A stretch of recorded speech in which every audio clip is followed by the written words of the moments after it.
La suite de l'histoire de Muhammad sallallahu alayhi wa sallam. Après cette situation, Halima eut peur et ramena Muhammad à sa mère. Il resta jusqu'à l'âge de 6 ans.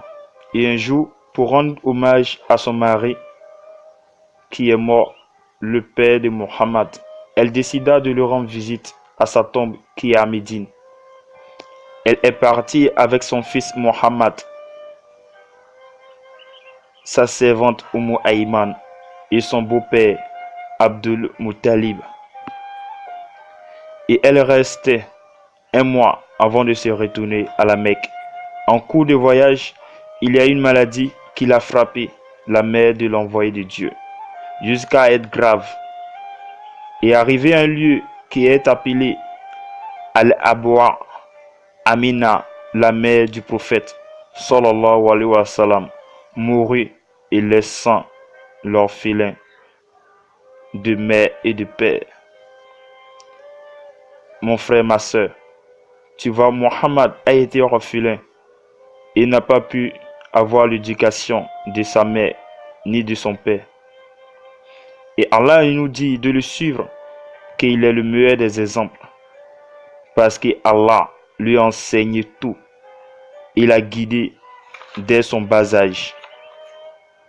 Et Allah est dit dans le Coran, dans la sourate At-Dua, n'était-il pas orphelin alors que je t'ai accueilli?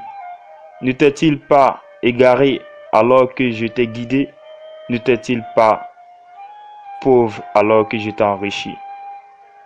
Et c'est ainsi Allah il parlait de Muhammad, que lui il a guidé Muhammad, il a accueilli Muhammad. Et celui qui a été guidé, accueilli par Allah, il est le meilleur.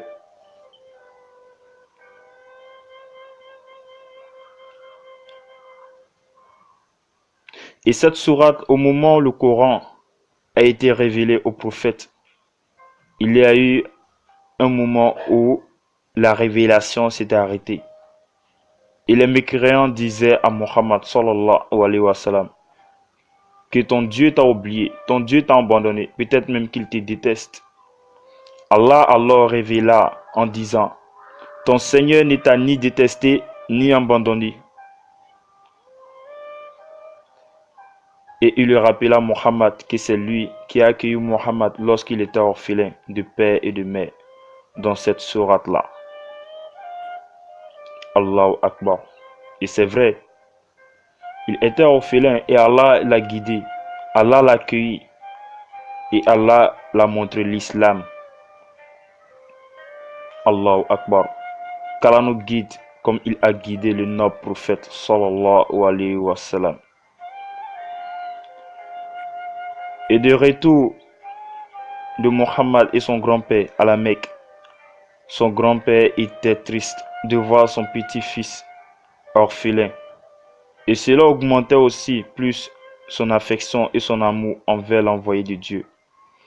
Et Ibn Hisham explique cela, que chaque jour, on mettait une couchée à l'ombre de la Kaaba pour Abdul Muttalib. Et lorsqu'on dit une couchée, ça peut être natte ou drap.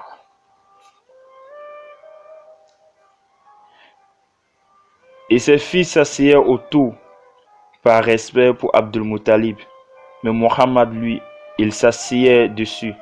Et ses oncles l'enlevaient.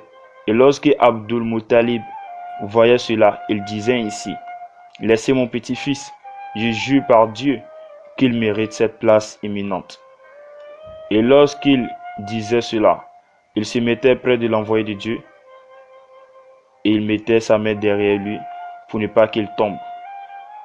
Et tout ce que Muhammad sallallahu alayhi wa sallam faisait réjouissait son cœur. Mais cet amour n'a pas duré longtemps.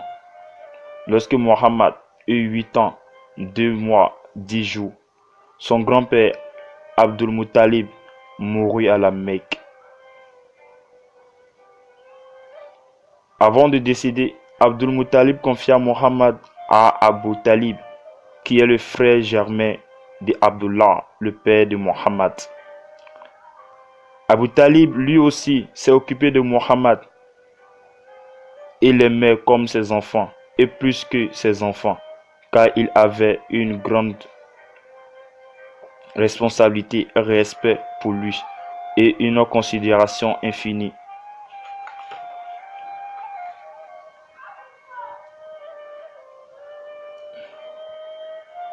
Et il protégea Mohammed plus de 40 ans et il l'aimait beaucoup. Jalama ibn Arfata raconte cette histoire. Je suis parti à la Mecque dans un temps de sécheresse et les Koraïchi dit: Oh Abu Talib, notre terre est devenue sec, stérile. Nos enfants n'ont rien à manger. Prie Dieu pour qu'il pleuve. Abu Talib se dirigeait vers la Kaaba, accompagné d'un jeune garçon qui était aussi beau que le soleil lorsqu'il sortait des nuages. C'était l'envoyé de Dieu, Muhammad sallallahu alayhi wa sallam. Abu Talib l'adossait sur le mur de la Kaaba et Muhammad leva son doigt vers le ciel, alors que le ciel était vide, clair, sans nuages. Brusquement, les nuages sortis des 4 coins cardinaux et la pluie s'est mise à tomber fort. Et tous les coins arides, tous les coins secs devenaient arides, devenaient humides et devenaient verdoyantes. Verdoyantes, des plantes vertes qui poussaient. Car nous facilite tout, qui nous rend meilleurs, qu'il voit le caractère de Muhammad en nous comme un miroir. Et c'est ainsi Muhammad a fait des choses. Et nous, on a fait quoi? On est quoi? On connaît quoi de Muhammad? Et j'aimerais vous laisser méditer là-dessus, réfléchir là-dessus et faire des commentaires. Sur ce, à la prochaine audio, Inch'Allah. Salam alaikum.